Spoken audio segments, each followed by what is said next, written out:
I would like to welcome everybody to this mechanics lecture series. Today with us we have Professor Guru Prasad from IIT Bombay.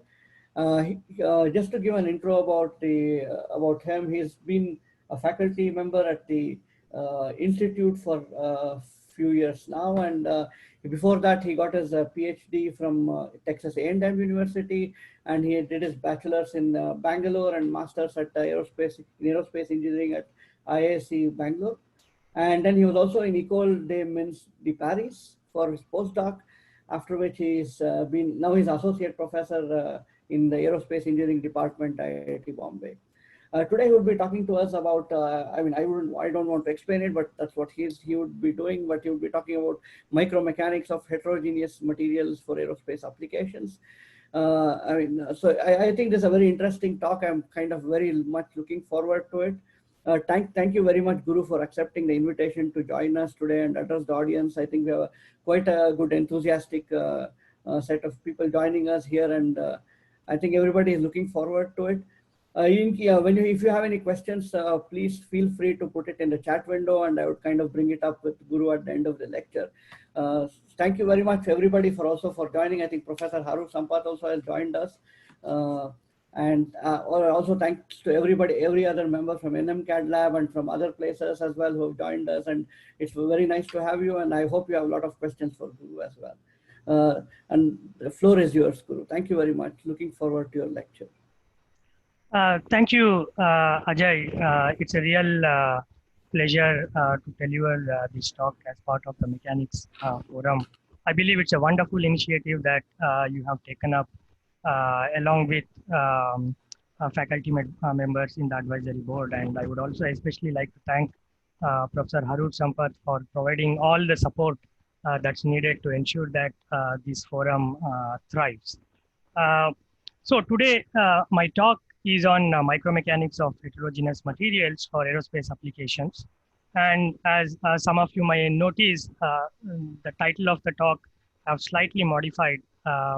Of course, I will still be talking about the finer details which was involved in the earlier title in terms of PIM-based technique and the voxelized VAMUCH or the variational asymptotic method-based unit cell homogenization process. But I believe the methodology and the application itself would be of interest for aerospace engineers. So hence a slight change in the title. Before I begin, I would like to thank my student Rajiv Nair, who is currently a scientist at Vikram Sarabhai Space Center in Thiruvananthapuram, India. So quite a bit of this framework has been developed by him as part of his PhD work, and he has successfully defended his thesis as well. Subsequently, Pandi Pichai, who is currently working as a postdoc in our lab, has extended this framework for certain more interesting applications.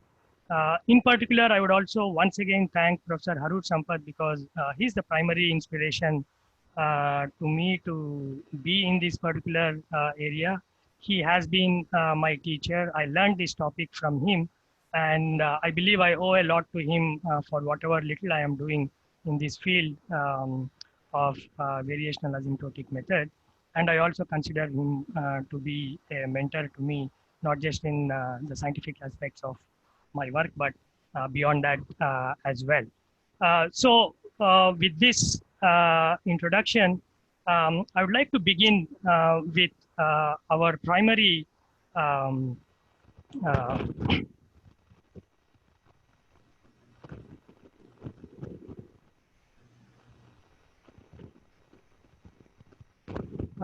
goal. So the primary goal is the development of micromechanical formulation based on variational asymptotic method for the homogenization of heterogeneous materials in the presence of damage. Now, if possible, we would ideally want to do the micromechanical analysis, not just for a virgin material, if I may say so, but also for materials in the presence of damage, with our focus being primarily on heterogeneous materials. Now, the overall objective is to come up with a formulation, which in this particular case is based on variational asymptotic method. And fortunately for me, I am primarily riding on the tailwind which has been provided to me by Professor Harur Sampath in his wonderful lecture last week, where he has already introduced some salient features of this methodology. And hence, it's only going to make my life that much more easier to provide the necessary background and show its application to micromechanics. Subsequent to the formulation, we'll be discussing on the numerical strategy that is needed not just for homogenization, but also for localization. Most of the work in micromechanics that you will find in literature are primarily devoted to homogenization. There are, of course, a lot of wonderful work on localization as well, but not many. And localization is especially important if we have to look at damage initiation and its subsequent progress with loading. So hence, we'll be discussing both about homogenization aspect as well as the localization aspect. The idea in our framework is to use non-conformal discretization procedure. Those of you who may be working in an industry and who are involved in finite element work or numerical work, you will probably agree with me that a lot of time is spent even before you get to the processing stage of your model in terms of pre-processing. The idea is to see if the significant overhead associated with pre-processing, if it can be reduced. And one possible strategy to reduce the pre-processing is by using non-conformal discretization procedure. We will then go on to show verification and validation of the framework. We would also like to show the application of the framework for materials which have complex architecture. So we are not just trying to demonstrate the feasibility of the framework for simpler material architectures, but which have quite complex architectures. So you will see that in our example. And then we will, towards the end, show certain extensions of the capability of this model to tackle various practical problems of interest. So that's the overall objective with which we are going forward in this particular research work in our group. So when I talk about complex material architectures, I picked up a specific example for this talk. Towards the end, I will show a few more examples. But the specific example is that of a 3D textile composite. As you can see on the left-hand side, the 3D textile composites have very complex architecture. It can involve orthogonal weave, the braiding process. It has plain weave, knitted, triaxial braid, non-cream fabric, so on and so forth. So to come up with a strategy to actually homogenize this kind of material architecture is quite challenging. And the reason why we may be interested in homogenizing these material architectures is because they have a number of applications. Here I have listed a few which are of interest to aerospace engineers.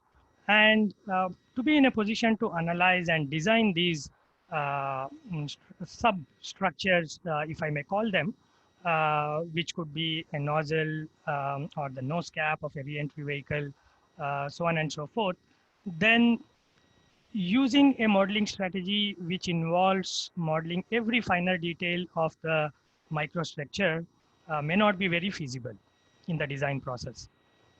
So it is very much necessary that we try and model them at the continuum scale, in which case what is of necessary input for progressing with this modeling strategy would be to have homogenized properties of the materials used in the manufacture of these structures. So this is the overall goal because of which the homogenization process is necessary. And localization is necessary, which is, if I may say, inverse of the homogenization process, um, because once we homogenize, we complete the continuum analysis, and we want to study failure of these structures. Then we would want to understand and under what circumstances damage may be initiated and how do they progress.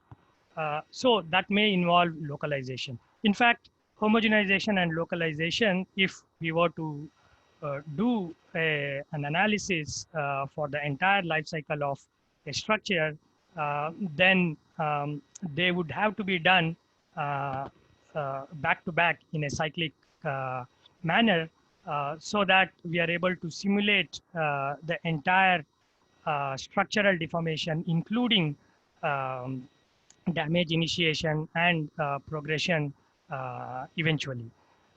So it is necessary that we have a hierarchical modeling framework which is capable of achieving this objective. Just to give a background on the micromechanics in itself, uh, so it's always slightly difficult to give talk in this kind of a forum, because there are likely to be those who are well versed with all the topics, but there are also likely to be few students. So keeping that in mind, I have provided some basic introduction to the topic of micromechanics.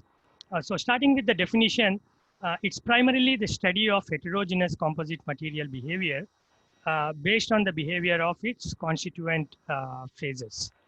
Now, primary features which we would ideally want to have in micromechanics is it should be capable of multi-phase material modeling involving complex microstructure.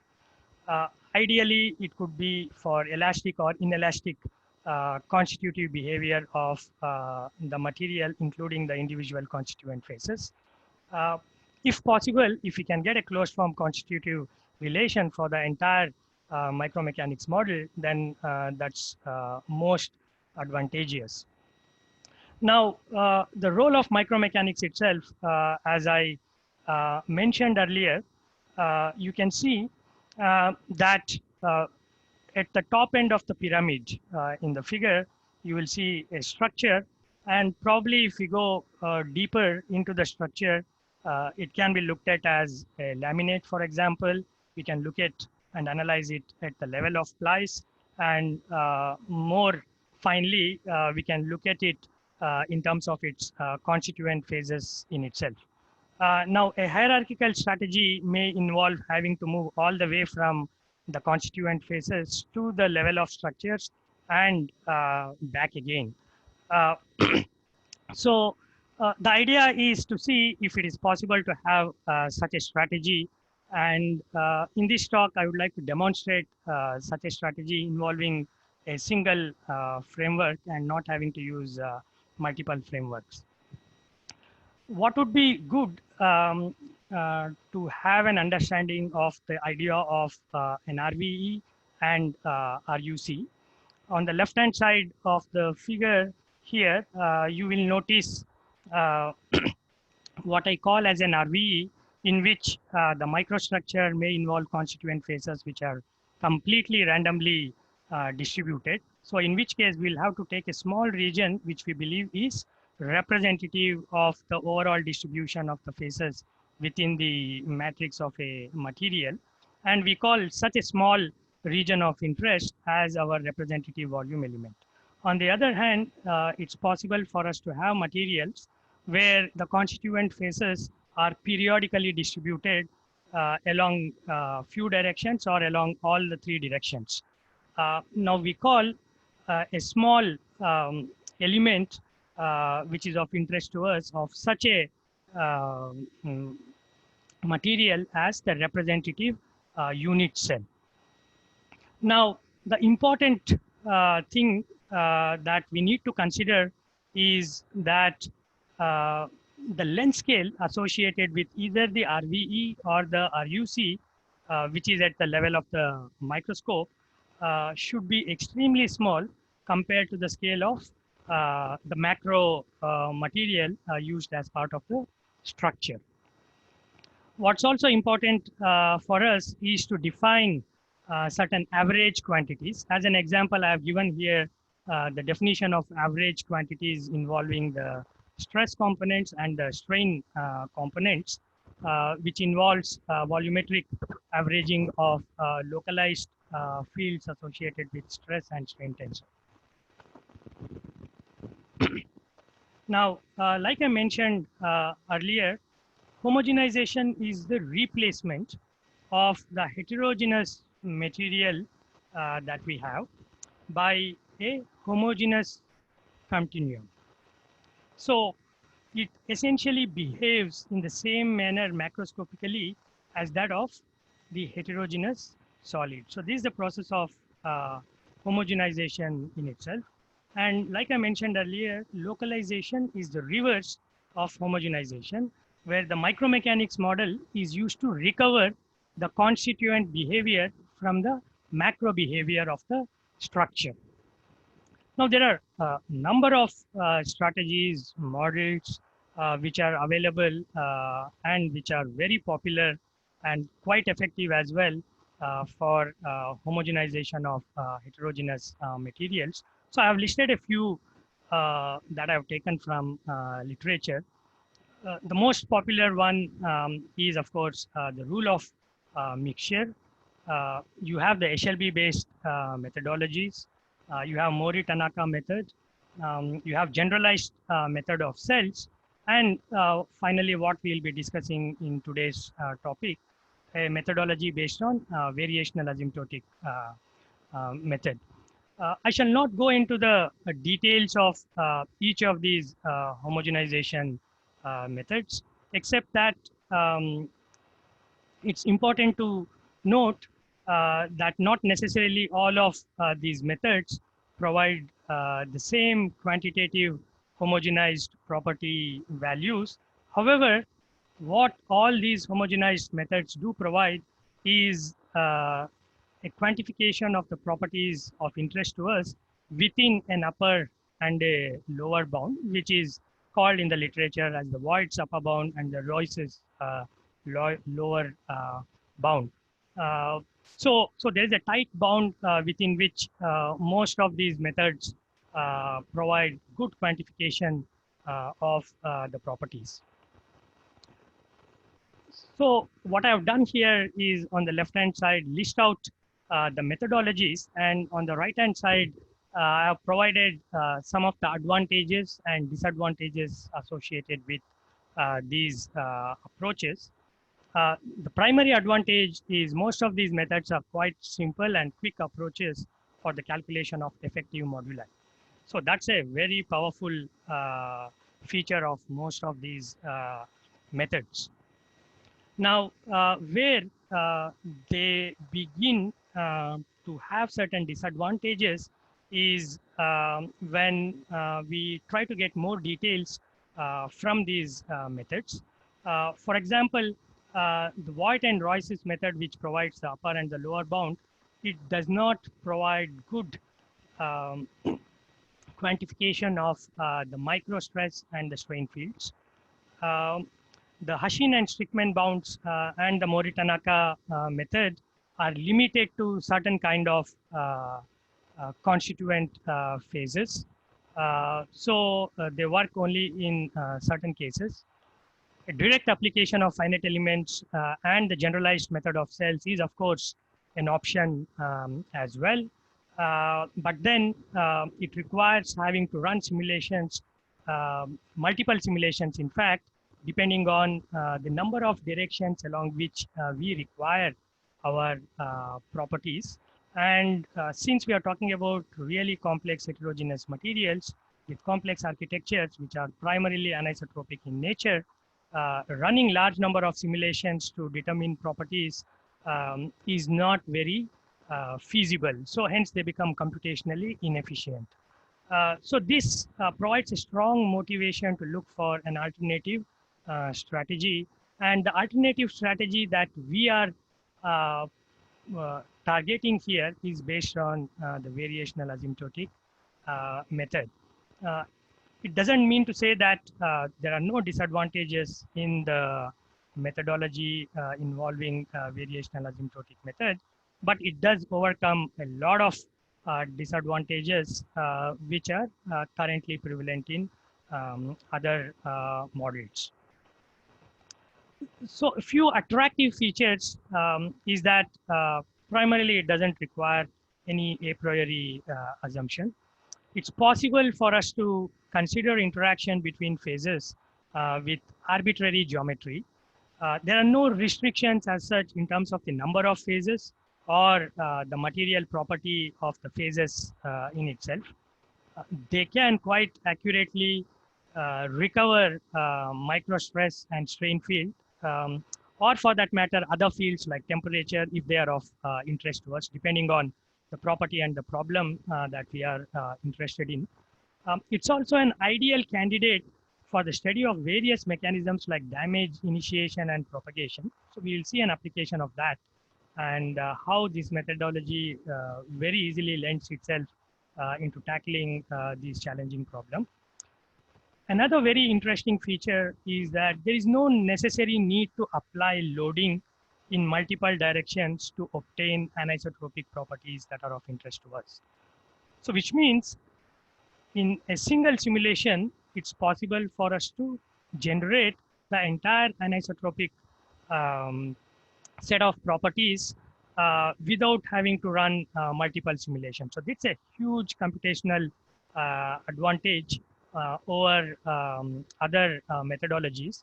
And again, we will see maybe for few properties, this may not necessarily appear as a big advantage, but in cases which may involve stochastic analysis where we may have to run simulations for thousands or thousands of cases, having such a computational efficient model is very advantageous. The final feature, of course, is that the recovery relations are available as part of the modeling framework itself. The main advantage related to this is that now this becomes a part of our hierarchical structure in the sense that I do my homogenization and then subsequent to doing simulations or analysis using the homogenized properties, I can then go back and do localization and look at the fields distributed in constituent phases. So that's a main advantage that we will have as part of this methodology. Now, implementing this methodology within a computational framework is also quite interesting because there are again different strategies that one can go with. One can go with either conformal method, and again you will find a lot of literature by certain groups where they have very successfully used variational asymptotic based homogenization process within the context of conformal methodology and applied it to a number of problems. So that way conformal methods are quite attractive, but when it involves complex geometries, they become difficult and time consuming, not really from the point of processing to get the solution, but from the point of view of the pre-processing work involved itself in terms of modeling, meshing, so on and so forth. Of course, some of it can be overcome using certain automated methodologies, but otherwise it's quite complex. The other problem is dealing with interfaces. So that's a problem. And every time you have, let's say, for example, a damage and you want to propagate your damage, you will have to adapt your mesh. So again, this is a time consuming process. So the question is, can we overcome this by having a strategy which has an automated way of meshing complex geometries and which doesn't require subsequent manual meshing involved, let's say, if you want to deal with damage and damage propagation. So this is where the non-conformal methods come in. To the best of my knowledge, I believe there is a group which has looked into the possibility of using XFEM-based strategies within the context of WAM-based homogenization process, and they have validated it. But again, the validation and the demonstration of this work has been limited to simpler microstructures. In our method, we want to build upon this very good work done by other researchers and take it to the next level, where we want to see if we can come up with a strategy which can actually tackle complex microstructures. Also, complex microstructures having damages. So that's the primary idea and goal of this work. Just to give some idea about the methodology that is followed, especially related to the variational asymptotic part of it, is the necessity of having a functional or an integral based formulation. And if I recollect very well, this is what was referred to as Leela by Professor Harur Sampath in his talk last week very well. It's only after the talk and subsequent processing of that idea that I found it to be quite apt, in the sense what can be achieved from having a functional is completely totally different from what can be achieved by having just a set of differential governing equations. So having to deal with functionals provide us with a lot more flexibility and possibilities. So it's an ideal framework for us to deal with the functional. Now these functionals could be for problems involving thermomechanical deformation in materials, or involving heat transfer in materials, so on and so forth. But as long as we have a functional which can be defined in terms of certain small parameters inherent to the problem at hand, then it's possible to expand this functional in terms of small parameters. So then it's possible for us to rewrite this functional keeping only the leading terms, considering the small parameters, and then looking at the extremization of this, which will eventually provide us naturally with the governing set of differential equations, which are more variationally consistent. Now, also essential to the idea of micromechanics is there are two primary assumptions. So one is that it's possible for us to define an average of a field variable UI. Now this UI itself can be any general field, and the effective properties ideally should be independent of the geometry and boundary condition of the macroscopic structure. We are looking at the homogenized properties as intrinsic property of the material itself.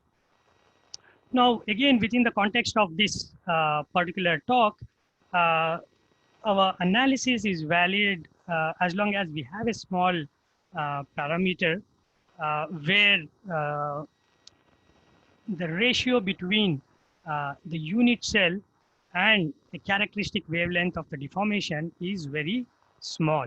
So essentially, we are writing out the functional in terms of the unit cells of the entire material in itself. And this is a small parameter that is of interest to us within the context of micromechanics. So moving forward, in general, it's possible to write out the governing equations, the boundary conditions in the following form. And this is what, in fact, you will find if you were to look at literature related to the generalized method of cells, except that it's possible for us to arrive at these set of equations from the functional in itself. So what you have here in the first block is the governing equation. So where C is your fourth order elastic tensor, you have here epsilon bar, which is a macroscopic quantity, or here it is the average of the strain fields that you find in your material, plus uh, any fluctuations. So these fluctuations are what provide us the localized effects. So you have the macro field, and when you look more closer into the material, these macro fields get translated. And in addition to these macro fields, you have fluctuation fields as well. So the macro field or the average quantities are associated with the homogenized material, whereas the average plus the fluctuation fields provide you with the local fields. In this particular work, we are dealing with primarily unit cells, so which means they can be replicated in X, Y, and Z direction. So one needs to provide the periodic boundary condition for these fluctuation functions. So it's primarily the fluctuation functions which are the unknown, and our objective is to determine these fluctuation functions. So you have the periodic boundary condition associated with the fluctuation field as well as the local stresses. And you have the condition that the average of these fluctuation field is equal to 0. And that's why eventually at the macro level, what you have is only the average strain field. So this is just to give a glimpse. Now, let's say if you are interested in a specific problem involving thermomechanical behavior of the material, and you want to quantify the thermomechanical anisotropic properties of the material, then what you do is you begin with, in this particular case, the Helmholtz free energy, which involves both the mechanical as well as the thermal contribution.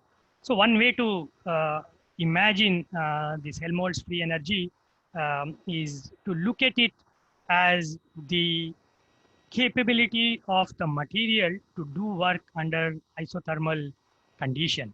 So that's the energy that it has, the ability of this material to do work under isothermal condition. So the first part of this free energy term involves purely mechanical term. The second part of the work terms here involve both mechanical as well as the thermal. And the third part involves purely the thermal part. And there's nothing new about representation of the Helmholtz free energy in this case. This is the most standard way of representing this. Now, it should be noted that the total strain field here is represented as epsilon ij, which are the components of the strain tensor. You notice that there is no overbar that is appearing here, which means this strain terms, or rather these strain terms, they have both, they are consisting of the average plus the fluctuation terms. Now, like I mentioned earlier, it's the fluctuation terms which are the primary unknowns, and hence we need to have a numerical strategy to determine these fluctuating functions. I would like to mention here that for simpler geometry, for example, a typical matrix fiber combination or laminated composites involving 2 or n laminates, it's possible to arrive at analytical solutions for the fluctuating function in itself. But it's not feasible to go for analytical strategies if we have complex microstructure. Hence, the approach here to look at numerical strategies. And the numerical strategy is fairly straightforward. So if you know the basics of finite element method, then it's the same strategy which we have followed here, which is trying to represent the overall fluctuating function in terms of certain nodal values of this fluctuating function and shape function.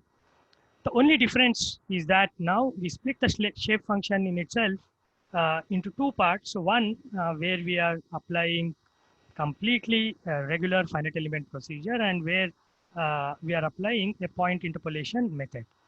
I'll come to point interpolation method in itself slightly later. We'll move forward from here with the understanding that, yeah, I have my shape functions obtained. I'm going to represent my average strain as provided here. Uh, Once I have that, the strain corresponding to the fluctuating function in itself can be represented given in the second um, set of equations here. And once I have both these things, I am going to rewrite now my strain energy in terms of the average, or rather my Helmholtz free energy in terms of the average of my strain um, terms, fluctuating function.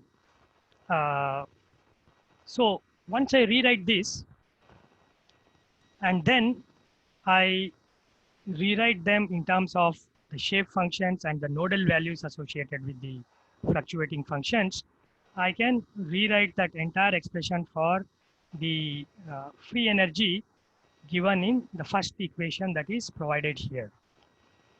What's important to note here is that I have certain terms which are purely associated with the average quantity. I have terms which are purely associated with the fluctuating functions, and I have terms which are associated with both fluctuating terms as well as the average quantities. And those quantities which are primarily defined in this equation are provided below. And if you look at the third expression in the total strain energy, what you see is something like, let's say, D subscript EE. And on either side, it's post multiplied by the column matrix. It's post multiplied by the strain matrix and pre multiplied by the transpose of the strain matrix. So in a sense, what this provides gives us an idea that, yes, this appears to be the effective property, because this has the same feature as that of the elastic strain tensor and how it associates with strain. So we all know that the strain energy simply can be written as half into epsilon transpose C epsilon. This has a very similar form if I were to draw the analogy. So this is how we obtain the effective properties, and all the other terms which are defined are also like this by grouping them in terms of the fields which are of interest to us. We then go ahead and minimize them to determine my fluctuating function, which is the chi function that you see here. And go back, put this function back into my functional, and then get the overall homogenized final form after completing the integration.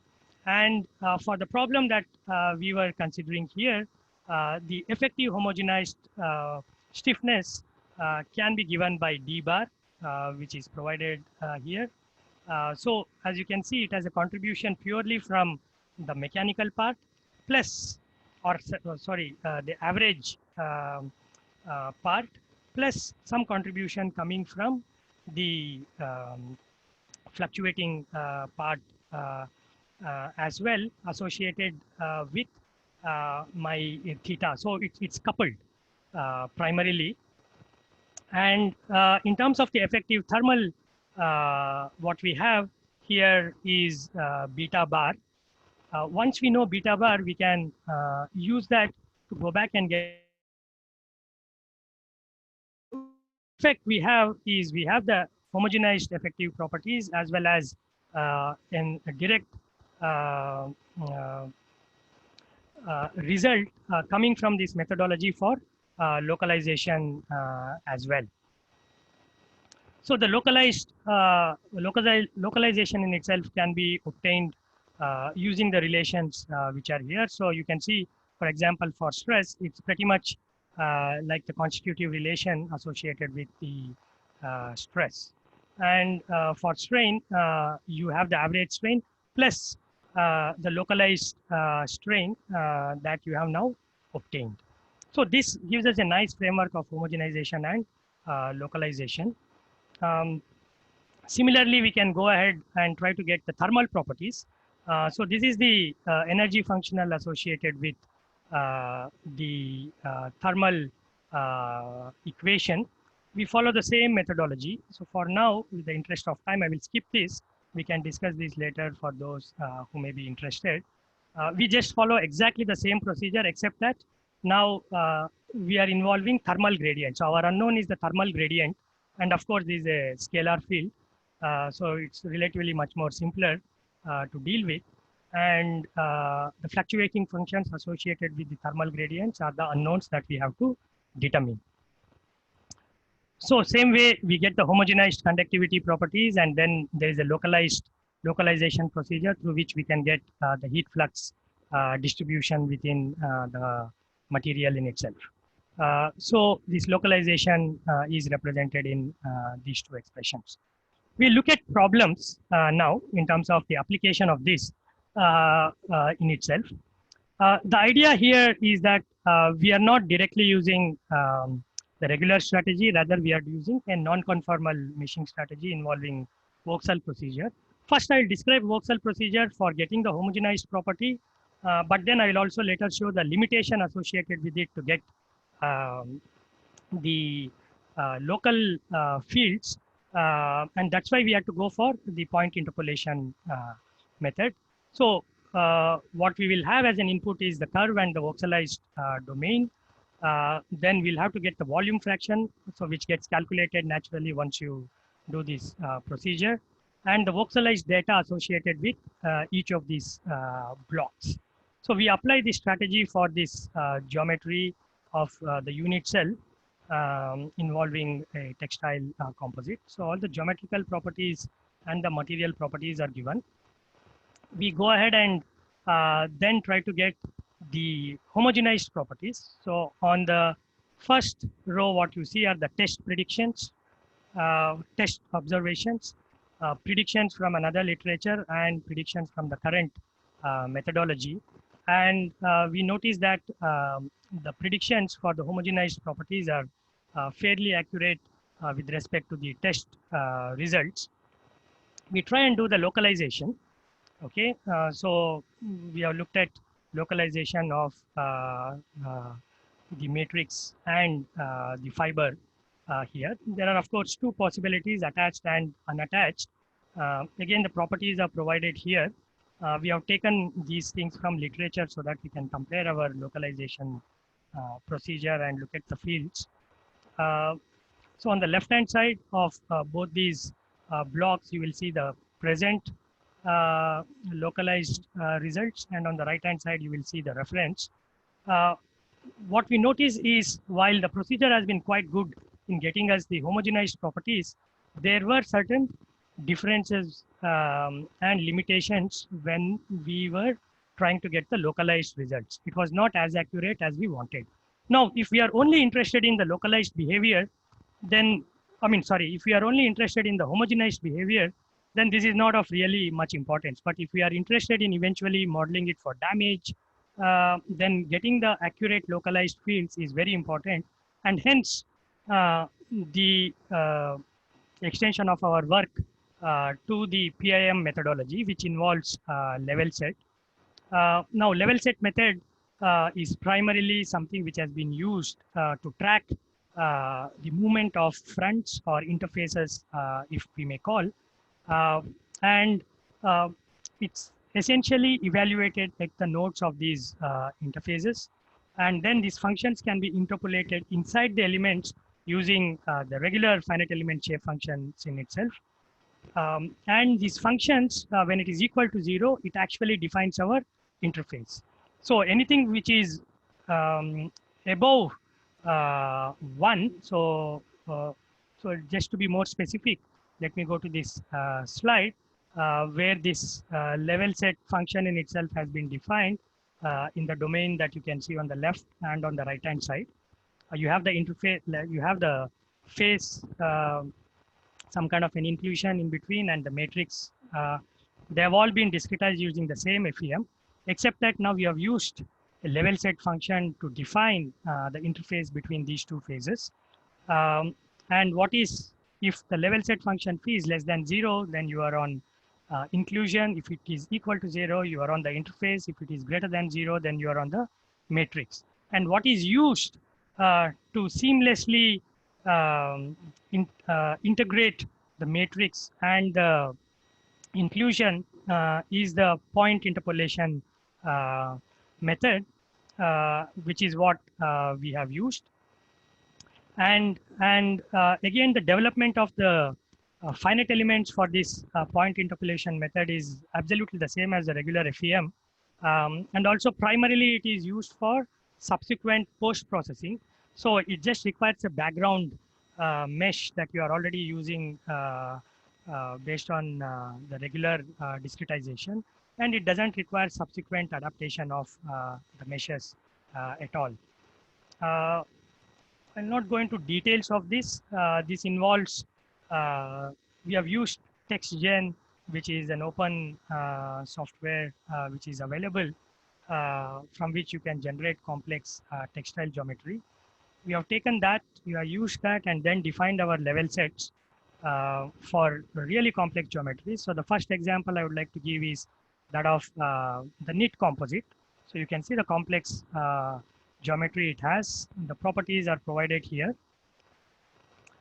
We have used our method as well as the regular FEM method to validate it. And we can see that, the framework fairly captures the homogenized elastic properties very well.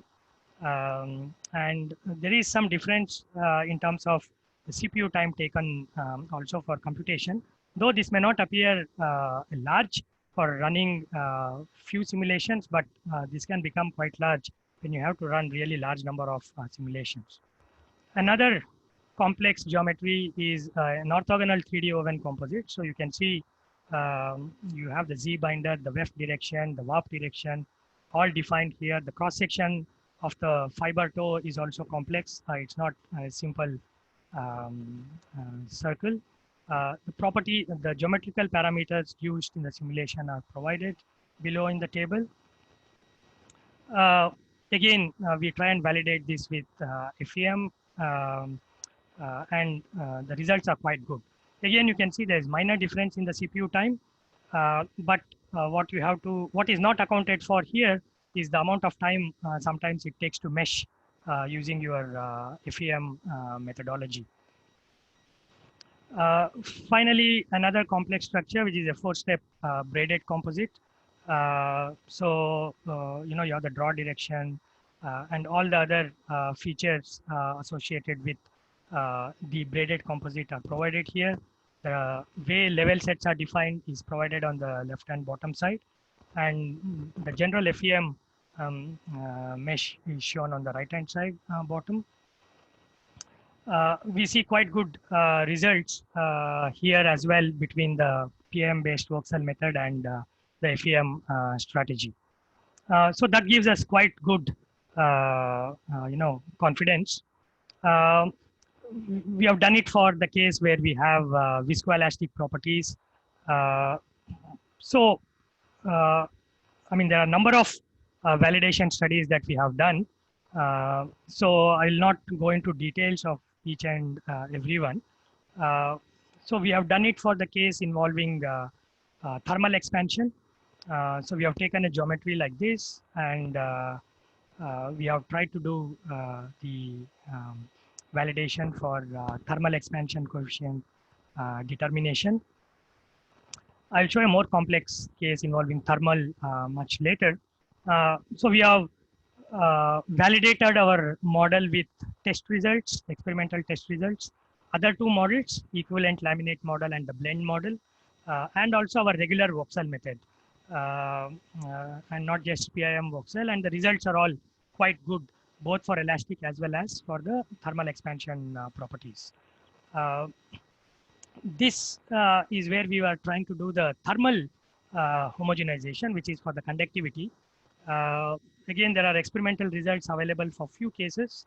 So we have tried to validate with other models. Some experimental results were available and FEA results, and the model works quite well.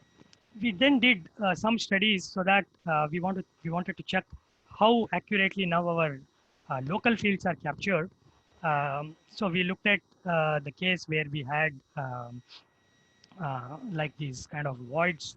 It's purely elastic stress recovery here between FEM and our method, and the results were very encouraging. We then again went back and tried to look at matrix and fiber case. Again, the results were quite encouraging. Then we did an actual quantifiable comparison. So what you see is the PIM based voxel method, the regular voxel method, which is over predicting closer to the interface, and then the WAM based method involving just pure FEM, which is supposed to provide the correct results.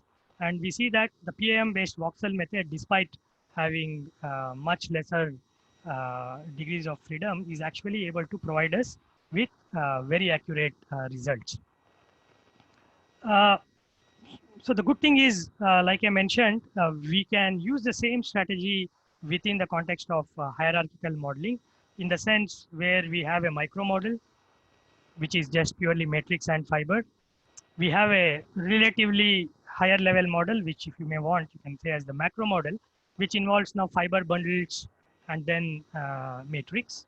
And then you can go ahead and then do your structural analysis. Again, the nice thing is the structural analysis itself is also possible using WAM based strategy. So we have, and all of this is seamlessly integrated within the same framework, and that's what makes it ideal for doing this hierarchical analysis, which involves damage. So I want to demonstrate that.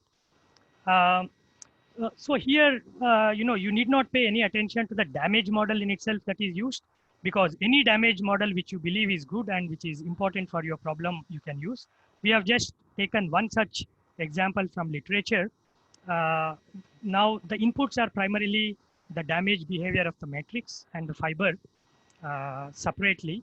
Now, for the purpose of demonstration, we have used a modified von Mises criteria based methodology proposed by Raghava and other co-authors. Then at the interface, we have used the traction separation relation coming from the cohesion law. And then we go ahead and take up a problem involving a geometry like this. So you have the fiber 2 properties, the matrix property. This is the matrix stress strain and the fiber stress strain that you can see.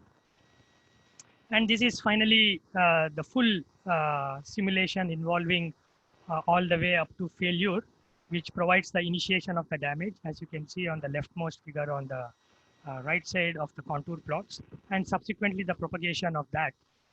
So we have validated these results with experimental results as well as regular FEM with cohesion zone methodology. So more propagation results from our simulations. I think with the interest of time, I will probably just show one final case, which again involves complex geometry like this. And then, the stress strain relation comparing with the reference literature. I leave summary, but what I would like to show is some real life applications. Okay, this is an actual microstructure taken from a CT scan of a metal matrix composite. And what you see right below that is the localized flux distribution. So it's possible for us to take an actual microstructure and not just some hypothetical microstructures. This is an RVE from which we have been able to do the simulation quite well, quite accurately. The right hand side, it's actually an application where we want to come up with a design for a corrugated morphing structure for the trailing edge of let's say a UAV. And again, we have used a WAM based homogenization strategy for getting the optimal number of corrugations and the corrugation angle, and then used it to design the corrugation and then attached it to the trailing edge of a UAV airfoil. And finally, these are ongoing work. And finally, the stochastic analysis itself. Now, this is a simple example that I'm showing, but we are also doing it for the textile complicated geometry configuration, material configuration, where it's possible to get sensitive analysis of how microstructural properties are affecting my macro properties. So such a sensitive analysis can be done using this as well. So these are some very fascinating extension of this approach. So with this, I would like to stop my talk, and also I would like to remind you all that next week you have an upcoming lecture on machine intelligence in mechanical and aerospace sciences today and beyond by another good friend of mine, Dr. Rajneesh Malik. Thank you. Thanks, Guru, for the really nice talk. There are a lot of questions here. Maybe we can take one by one. I think we have like 15 minutes or so, just at least like, 10 to 15 minutes. Just one question in the previous slide, when you had these real microstructures, right? Mm-hmm. Especially if we take these particles in these microstructures, one thing that I have seen is maybe the geometry is not like completely like a pure sphere or something like that, right? And in that case, they might have like sharp edges and things like these, which would cause localization just by themselves. Yes. So how do you account for them and like when you're looking at these particles in the matrix? So, so that's the advantage, of having to use the PIM in itself, because what we are really doing is the level set actually allows us to set our boundary of the interface very well, and again, it was not possible for me to go into the detailed modeling of the PIM methodology in itself. But let's say you have a Gauss point, then you try and use the background mesh primarily to get the localized feature. So you are not explicitly modeling the sharp edge in itself. You are only defining a geometrical surface. So, and also please remember that we are not technically applying any load to get our homogenized properties, unlike in other cases. So if it were to be the case where we are applying a load, then definitely this would and may appear as an extremely localized feature. But this is a non-conformal mesh. So imagine like your XFEM. So wherever you have sharp edges, there is some other function which is helping you to diffuse that feature. So I'm not saying that effect is not accounted for. It may appear, but that's as much as anyone can do for now anyway. So of course, that's the limitations. Somewhat, yeah. Right. Maybe let me go into the questions that some of the participants have put through. So starting with it's a simple one was like, so was this done was there any commercial software involved, or was it like your own code that you did? No. So we have used TextGen to primarily generate our textile models. The microstructure, for example, here has been taken directly from CT scan. And we have our own inbuilt Python code. Yeah. So it's not possible. We have not integrated this with any commercial software for now. Yes. So there's another question. So what were the boundary conditions used for thermal and coupled cases? So see, the only boundary conditions that we impose, like I mentioned earlier, is we are not applying any loading. So the only boundary conditions are the periodic boundary conditions for the opposite ends. And apart from that, we don't need any boundary condition. In fact, that's the primary advantage. Right. Okay. So because we are not applying any technically loading. So it's only the periodic boundary conditions in the directions that you believe the microstructure is periodic. Yeah. Interesting. So there's another question, probably this goes back into the discontinuity thing. Mhm. So what, okay, I think Neeraj asked here, can you comment on the applicability of the model with any discontinuity, example crack, and how the C tensor or the tangent matrix will have to be modified in that case? What we have done here is primarily we have tried to model the damage which is initiating at the interface using a cohesion law. Okay, uh, so uh, so that is in addition or rather complementary to my variational scheme in itself. So it's not integrated as part of the variational asymptotic method or in my functional, but rather it is complementary. So now the question that Neeraj is asking is involving where the modeling of damage is done within the VAM based framework in itself. Right. Okay, so this is where the idea of the tangent stiffness matrix would come, because now this is part of your overall functional and hence it can be derived. So in our case, we have not done that. So it is complementary in a sense that this is more like a post-processing feature which has been included as part of this framework. Now, to answer Neeraj's question, again, the inspiration can be from plasticity. Okay, so let's take the example of, let's say, something like a Gerson model. It's a very popular model trying to model voids, so on and so forth in metals and metallic alloys. So what you there have is a plastic potential. So it is possible for one to envisage a scenario where we can couple this plastic potential with that of the potential that we have for our regular structure, and then come up with a strategy combining the two. So the updation or the tangent stiffness matrix in itself can then be obtained using a formulation very similar to plasticity based kind of framework. Yeah.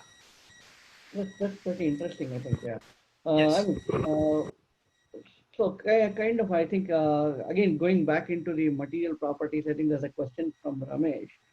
He asked, like, in the case of viscoelasticity, especially I think when people work with rubber material, they do put a lot of reinforcements into it, right? So Yes. Yes. in this case, when you have time dependent effects in this case, like how do you consider this in the micromechanical analysis? So it's, I mean, again, I didn't show that actual consecutive relation itself that was used. I just showed the application because, you know, that would be a framework in itself. But we have to use a consecutive relation which is time dependent. So the energy functional that I have shown will not be directly applicable. The consecutive relation there has to be time dependent. Anyway, we have a paper on that where the entire formulation has been described. But Ramesh is absolutely right that the constitutive relation has to be time dependent, and the validation that we have done is actually for the relaxation response of the material. So naturally, time dependent feature has to be incorporated. I mean, it would be very nice if you could share the link of the paper. I think it will be interesting to others also. Yeah, so it's there in the three references that I provided. Okay. Yes. Okay, nice. Yeah. Yeah. I mean, particularly also kind of going into the same direction, I think. So how do you take, when you have these textile composites, there's probably going to be some kind of a bonding between these fiber and the matrix, right? So do you consider some kind of bonding layer, or how do you consider that? So unless we are considering that there is a possibility of damage, in which case we have used a cohesive zone like the one I showed, we have considered perfect bonding. Okay, I see. Yeah, we have a recent work especially, involving this. Um,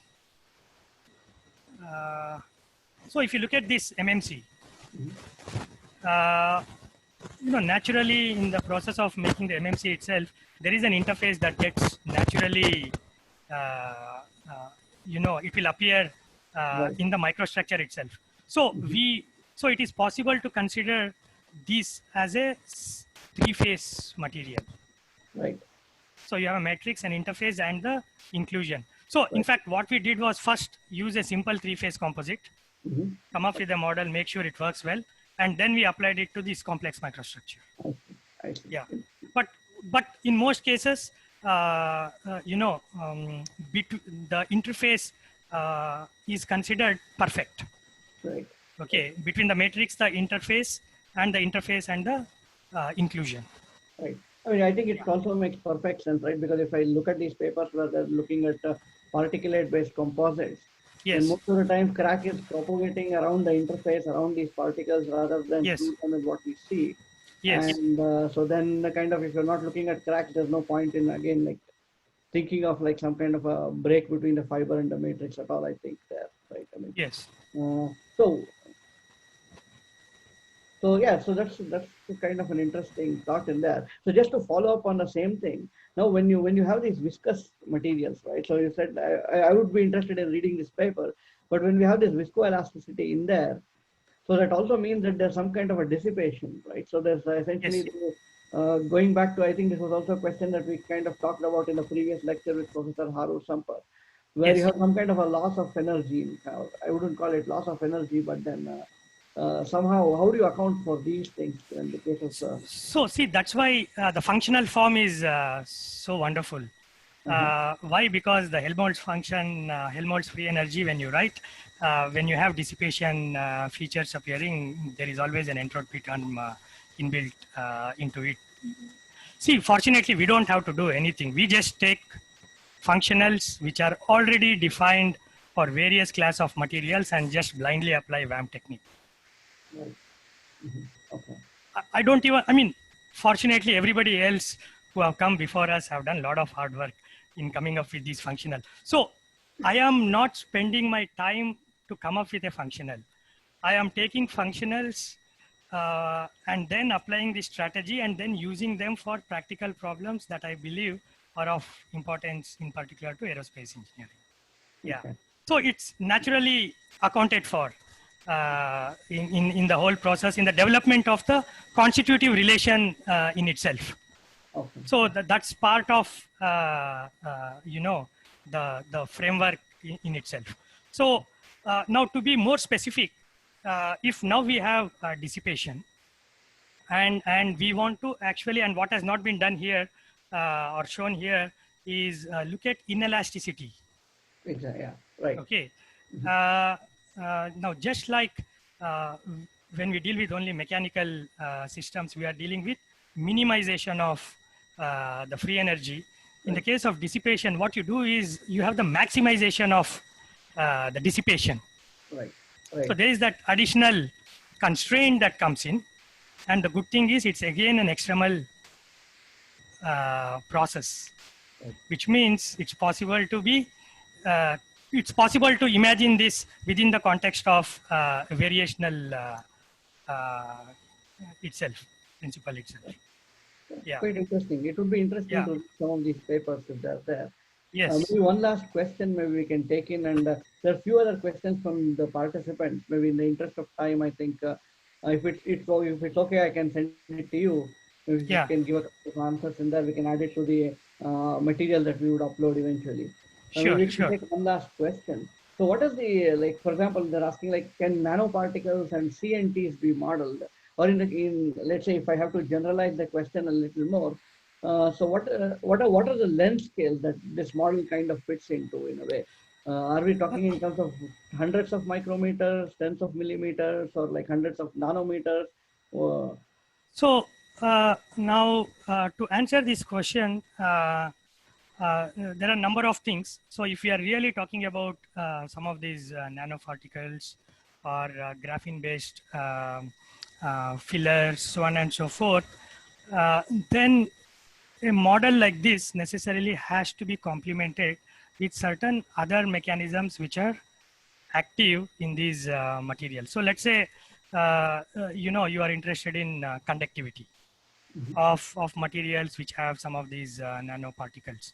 Now, what drives some of these features is, in addition to this, there is a transport phenomenon which also occurs in these materials. So you have to couple this with a model like this. Now, to be very specific to some of your question, and this is my belief, which is that all the limitations that you have on regular constitutive behavior and all the limitations that you have in using a regular continuum mechanics based approach to materials which are in the nanoscale are simply also true for the application of this, because we are using a continuum based methodology to describe the behavior of the constituent phases. Okay. So to that extent, the limitations are the same as the limitations which are already quite well known. So for example, does it predict size effect? Not unless we introduce it. Right. Or rather we introduce certain mechanisms which then naturally gives out these size effect. So it is necessary to enhance this model with certain additional features to make it more applicable for materials whose behavior may be dominated by nano particles. Yeah. Nice. Cool. That would be very nice. I think there's a lot of applications in there to see if we can apply in that, I think. Yes. Maybe we can stop the Q&A for now. There's still some questions. I can pass it on to you. If you would have time, then that would be nice, I think, to give some replies to the participants here. I would once again like to thank you very much for taking your time and being here today on Sunday morning to present about the micromechanics of heterogeneous material. It's really nice, and I wish we had more time and we could go into a lot more details in there. But I'll come back to you and with more questions as well to kind of and read through your papers. I think these are kind of very interesting stuff to be working on at this moment, I think. Thank you, Guru, once again for joining with us and for the wonderful presentation. Thank you. Thanks a lot for giving me this opportunity. It's been a real pleasure to interact with you and others as well. I mean, I'm going through chat and there are really very interesting questions and also some clarification questions.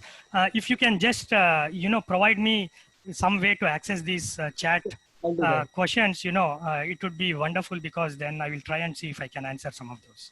Sure. Yeah, that would be great. Best of my ability. Yeah. Thank you. Okay. Yeah. Thank you. Thanks a lot. See you then. Yes. Yeah. Bye, everyone.